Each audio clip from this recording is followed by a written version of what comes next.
So after day 3 of the first test at Lord's, it's time once again to Ask George. Danny asks, even England can't lose from here, right? Of course they can. I mean, sure they can. I think it's England just about got their noses ahead, but there's a new ball 15 overs away and the tail is pretty fragile. So, a lot of reliance on Joe Root. But you just have to look at what happened, with the new ball in the match to date. Really, I think England lost 5 for 8 at one stage. New Zealand lost 6 for 30 odd today against the second new ball. So, it's really dangerous. And, if Joe Root were out, how many would you back England to get? Not that many, I suspect. So, no, really, really exciting final day. Well, 4th day. Paul asks, will England give the top 3 this series before they pull the plug and get Compton and Brook in? I think they will, actually, yeah. I think they probably will give them the series. And whether Compton and Brook are the guys to come in, I don't know. Compton's obviously doing everything right, but he has had a good, 2 months or whatever it's been. And, whether that's enough to put him ahead of other people, I just don't know. But, that 100 against New Zealand a week or so ago must have done him a lot of good.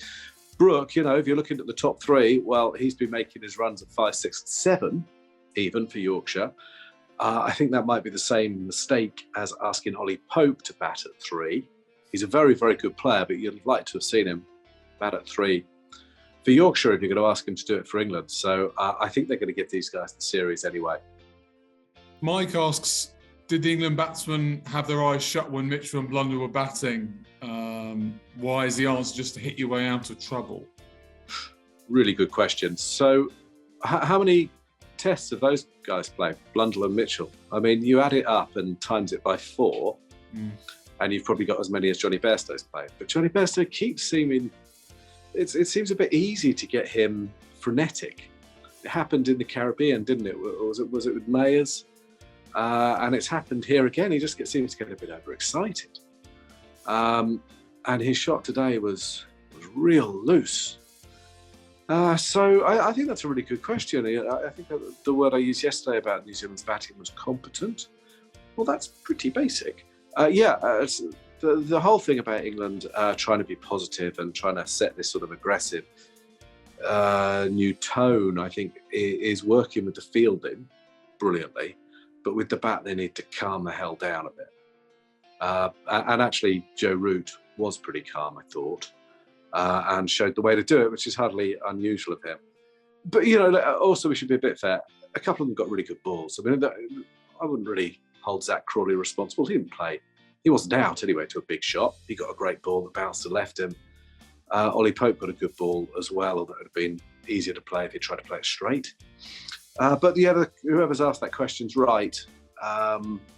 England need to calm down, and they could do a lot worse than learn from Daryl Mitchell, who has a lot less experience than them. What's David Milan done wrong that Ollie Pope has done right, asks PL. So that's another really good question.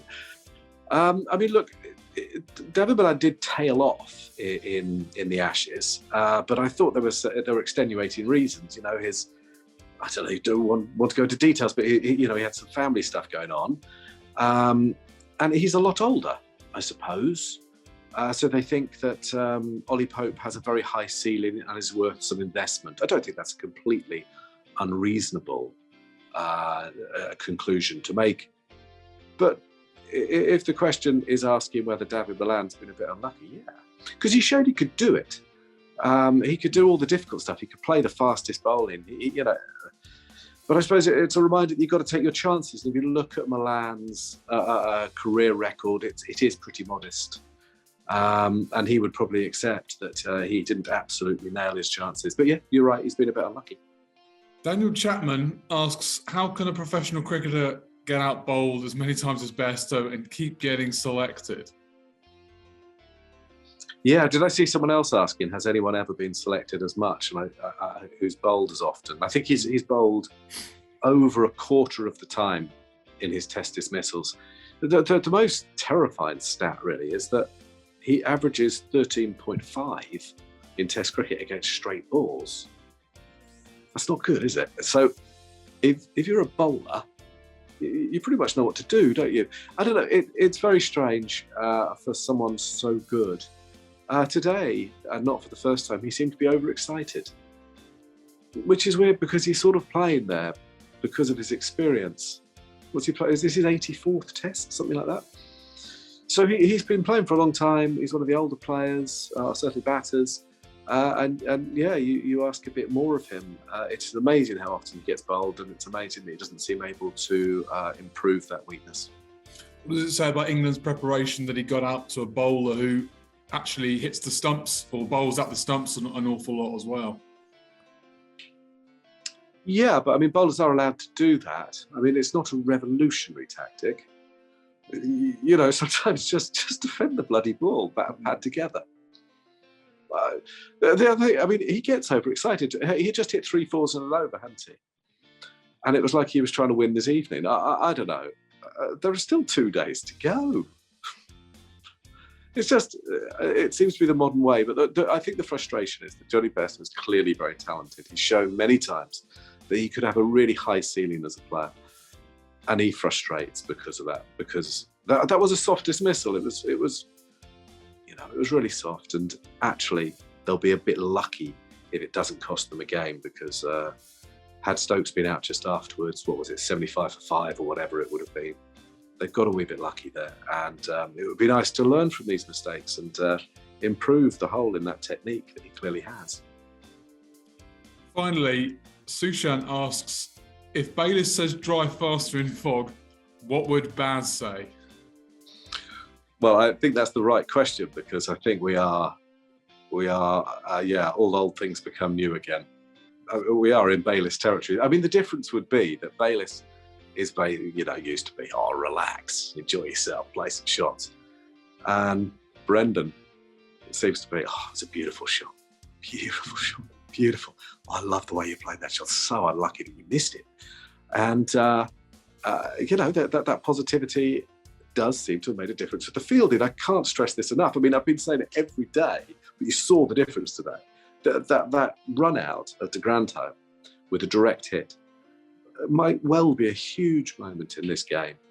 And that's something that England didn't do. I don't remember them hitting the stumps at all over the winter with throws. And very rarely when bowling. So to do it, what has it been, 5-6 times in this game?